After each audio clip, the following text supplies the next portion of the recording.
বাড়িতে ঘুঘু পাখির বাসা শুভ নাকি অশুভ জানেন? আপনার বাড়িতেও কি ঘন ঘন ঘুঘু পাখি বাসা করে? এটা কিসের ইঙ্গিত জানা আছে আপনার? জানুন জ্যোতিষ বিশেষজ্ঞরা কি বলছেন।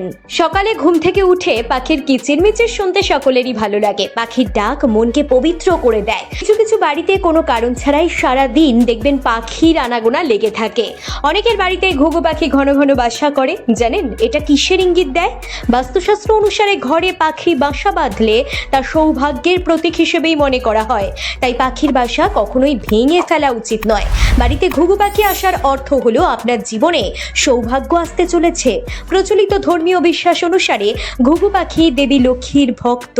সুতরাং কোনো দিন যদি দেখেন ঘুঘু পাখি বাড়িতে বাসা বাঁধার চেষ্টা করছে, তাহলে তাকে তাড়িয়ে দেবেন না, বড়জোর বাসাটির স্থান বদল করে দিতে পারেন। ঘুঘু পাখিকে প্রতিদিন শস্যদানা জল খেতে দেওয়া খুবই শুভ। অর্থাৎ বাড়িতে ঘুঘু পাখির বাসা করা অত্যন্ত শুভ একটি লক্ষণ। যদিও উপরিউক্ত সকল তথ্যই বাস্তুশাস্ত্রের উপর ভিত্তি করে বলা হয়েছে, এগুলি আপনাকে মেনে চলতে বাধ্য করে না আমাদের চ্যানেল।